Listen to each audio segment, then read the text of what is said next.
warahmatullahi wabarakatuh. Baik, dalam video kali ini saya akan menjelaskan tentang semantik. Di mana semantik ini adalah salah satu materi yang berada di mata kuliah Al-Madkhal ila Ilmi Lughah atau pengantar linguistik Arab di jurusan saya, yaitu Bahasa dan Sastra Arab, Fakultas Usuluddin Adab dan Dakwah. Nah, sebelum mengarah lebih jauhnya, saya akan sedikit menjelaskan terlebih dahulu apa yang dimaksud dengan pengantar linguistik Arab ini. Mengapa demikian? Karena pengantar linguistik Arab ini merupakan pokok dan semantik itu adalah merupakan cabang dari pengantar linguistik Arab tersebut. Baik, langsung saja kita masuk ke pengertian linguistik. Nah, kata linguistik berasal dari bahasa Latin, yaitu kata lingua, yang berarti bahasa. Nah, kemudian di dalam bahasa Indonesianya, linguistik itu adalah nama bidang ilmu dan kata sifatnya adalah linguistis. Nah, sementara dalam bahasa Arab, padanan linguistik ini dikenal dengan sebutan ilmu lughah atau al-lisaniyah. Seperti itu. Kemudian menurut ahli bahasa Arab pun menyatakan bahwasannya linguistik adalah sebagai ilmu yang membahas tentang hakikat dari fenomena bahasa dengan pembahasan secara ilmiah. Nah, di mana kajian ini memang memerlukan beberapa metode ilmiah, di antaranya yaitu al-mulahadah, at-tajrib, al-jab, dan al-maudu'iyah. Kiranya seperti itu, jadi dapat kita simpulkan bahwasannya pengantar linguistik Arab ini adalah sebuah kajian ilmu yang membahas tentang bahasa itu sendiri, tentang makna dari bahasa itu seperti apa dan bahasa itu apa, seperti itu. Sebagaimana yang telah kita pahami, bahwasannya pengantar linguistik Arab ini adalah merupakan sebuah pokoknya gitu ya, dalam sebuah kajian ilmu. Nah, selanjutnya itu cabang-cabangnya. Tadi yang telah saya paparkan bahwasanya pada video kali ini akan membahas tentang semantik. Nah, itu adalah merupakan cabang dari kajian pengantar linguistik Arab ini. Namun, bukan hanya semantik yang menjadi cabang dari kajian ilmu bahasa Arab ini, ilmu linguistik bahasa Arab ini, melainkan ada fonetik, fonologi, morfologi, sintaksis, dan pragmatik, seperti itu. Jadi dapat kita simpulkan bahwasannya kajian atau cabang dari pengantar linguistik Arab ini terdiri dari 6 poin. Baik, langsung saja. Kali ini kita akan masuk ke pembahasan yang akan kita bahas, yakni tentang semantik. Seperti biasa, dalam pembahasan yang pertama akan kita bahas itu dan akan kita ungkap itu adalah tentang definisi. Nah, definisi semantik. Definisi semantik ini terdiri dari 2 pembahasan, yakni definisi secara etimologi dan definisi secara terminologi. Adapun definisi semantik secara etimologi itu adalah berasal dari bahasa Yunani sema yang berarti nomina atau tanda atau lambang, dan semonio yang berarti perba, yaitu menandai atau melambangkan. Nah, jadi definisi semantik menurut istilah etimologi adalah lambang, seperti itu. Nah, kemudian di dalam istilah bahasa Arabnya, atau mungkin bisa kita sebut ini nama lain dari semantik tersebut adalah ilmu makna atau ilmu dilalah. Adapun nama lain dari bahasa Inggrisnya adalah semantics, seperti itu. Berlanjut kepada definisi semantik menurut terminologi. Nah, definisi semantik menurut terminologi adalah sebuah sistem dan penyelidikan makna dan arti dalam suatu bahasa atau bahasa pada umumnya. Kemudian ada istilah lain yang menyatakan bahwasannya semantik secara terminologi adalah teori makna atau teori arti, yaitu cabang semantik bahasa yang menyelidiki makna atau arti. Sebagaimana yang telah dijelaskan dalam definisi semantik ini, bahwasannya memang semantik adalah kajian ilmu linguistik yang berfokus terhadap arti dan makna. Nah, selanjutnya kita akan masuk ke poin yang membahas tentang antara makna dan arti. Dalam literatur bahasa Arabnya bisa kita sebut yakni bainal makna wad dilalah. Dalam banyak hal, kita tidak membedakan pemakaian antara makna dan arti ini. Keduanya seolah-olah bersinonim. Dan memang nyatanya, dalam KBBI pun dinyatakan bahwasannya makna adalah yang pertama yaitu arti, yang kedua yaitu maksud pembicara atau penulis, yang ketiga yaitu pengertian yang diberikan kepada suatu bentuk kebahasaan. Maka dalam ketiga definisi yang telah dijelaskan dalam arti makna dalam KBBI ini, bahwasanya memang dinyatakan makna dan arti atau makna dan dilalah ini adalah suatu bentuk sinonim seperti itu. Namun dalam kajian linguistik ini ternyata keduanya adalah merupakan istilah yang berbeda. Dalam bahasa Arab, arti itu disebut dengan makna, sementara makna tepatnya diterjemahkan dengan dilalah. Seperti itu. Selanjutnya, menurut Lyons dalam Jasa Dharma menyebutkan bahwa mengkaji atau memberikan makna suatu kata ialah memahami kajian kata tersebut yang berkenan dengan hubungan-hubungan makna yang membuat kata tersebut berbeda dari kata-kata lain. Arti dalam hal ini menyangkut makna leksikal dari kata-kata itu sendiri.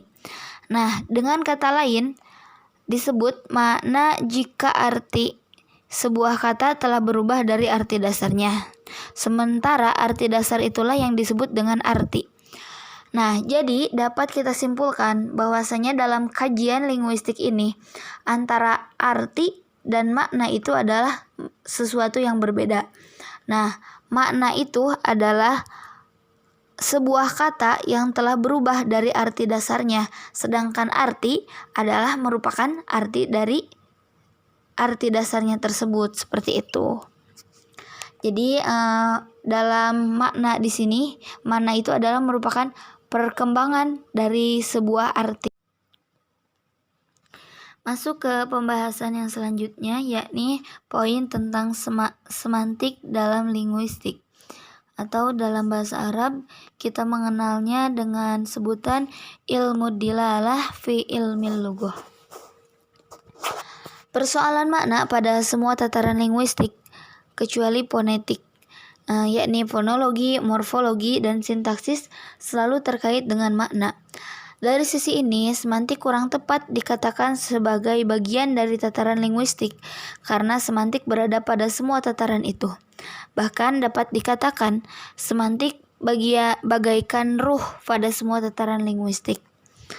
Tetapi dari sisi lain, persoalan makna yakni semantik menjadi bagian dari pembahasan linguistik.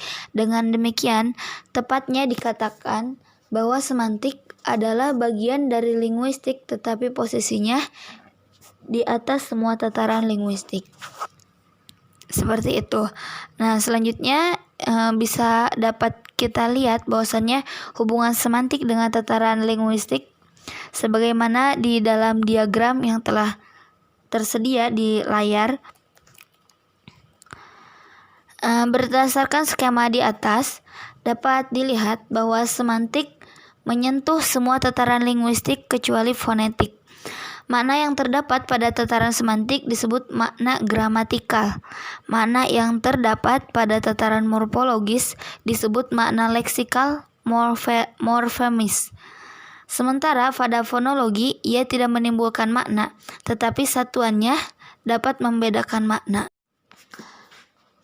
Nah, setelah kita mengetahui dan mempelajari tentang definisi dari semantik, kemudian kita dapat membedakan antara makna dan arti, dan kita pun mengetahui kedudukan semantik dalam linguistik ini. Selanjutnya kita masuk ke poin tujuan mempelajari semantik atau al-ahdaf min ta'limi ilmi dilalah. Nah, tujuan mempelajari semantik ini adalah sama halnya dengan tujuan kita mempelajari linguistik. Karena memang semantik ini adalah sebagai bagian dari linguistik gitu, dapat memberikan manfaat bagi setiap mereka yang bergelut di dunia bahasa, seperti mahasiswa, guru bahasa, penyusun kamus, wartawan, dan lain sebagainya. Nah, masing-masing profesi di atas pun juga mendapatkan manfaat yang jelas memang tidak sama antara profesi satu dengan profesi yang lainnya. Manfaat yang diperoleh seorang wartawan misalnya tidak sama dengan manfaat yang diperoleh mahasiswa atau guru. Demikian juga bagi seorang penyusun kamus. Nah, seperti itu. Nah, jadi salah satunya kita ambil manfaat bagi seorang penyusun kamus. Nah, manfaat semantik, belajar semantik bagi seorang penyusun kamus ini itu adalah dia seorang atau sebagai penyusun kamus itu tidak hanya membuat makna leksikal, tetapi juga bisa membuat makna-makna gramatikal pada setiap kata sesuai dengan konteks dalam kalimatnya. Sementara segala persoalan yang terkait dengan makna leksikal dan gramatikal dipelajari dalam ilmu semantik.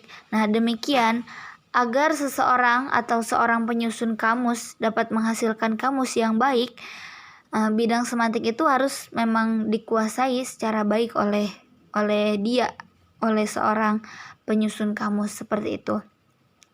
Kemudian tadi salah satunya pula manfaat bagi seorang wartawan.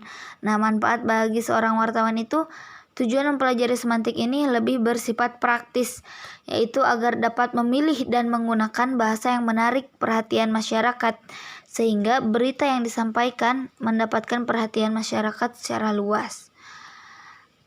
Demikianlah manfaat atau tujuan dari belajarnya semantik ini, karena memang pada nyatanya untuk mempermudah seseorang dalam memilah atau memilih suatu kata, dan dia bisa memberikan makna yang luas terhadap kata tersebut. Unsur-unsur semantik. Nah, unsur semantik ini sebagaimana yang telah ada di layar. Unsur-unsur semantik ini terdiri dari 3 poin. Yang pertama yaitu tanda yang ditimbulkan oleh alam, yang kedua tanda yang ditimbulkan oleh binatang, dan yang terakhir adalah tanda yang ditimbulkan oleh manusia. Nah, masing-masing tanda ini memang adalah sebuah unsur yang akan mempengaruhi makna yang akan kita cari, yang akan kita dapatkan. Jadi dengan ketiga unsur ini kita akan menghasilkan sebuah makna.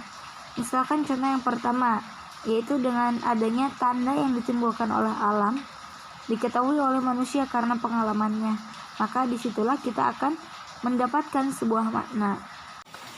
Kemudian kita masuk ke poin jenis-jenis semantik atau anwa'ul ilmi dilalah.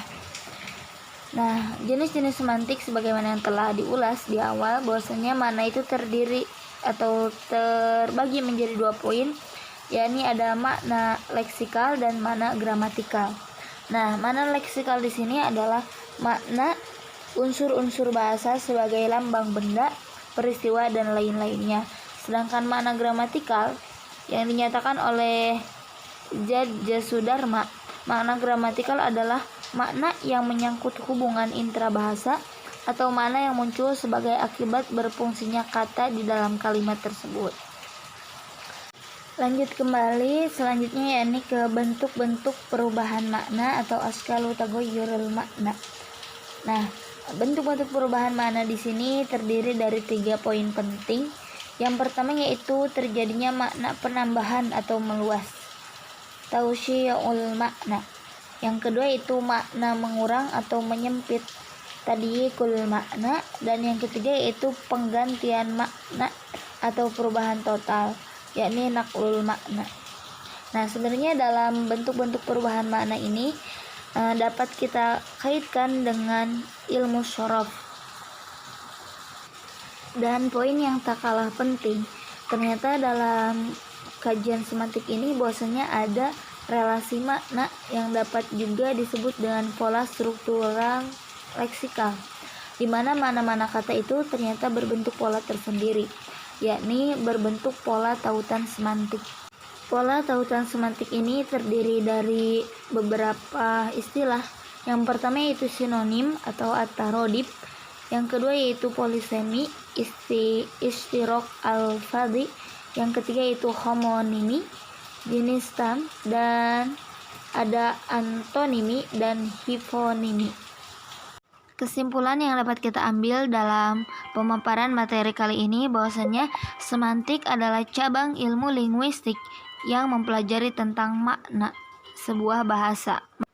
Adapun jenis-jenis maknanya terdiri dari dua jenis, yang pertama yakni makna gramatikal dan yang kedua yakni makna leksikal. Demikian yang dapat saya sampaikan, kurang lebihnya mohon dimaafkan. Wassalamualaikum warahmatullahi wabarakatuh.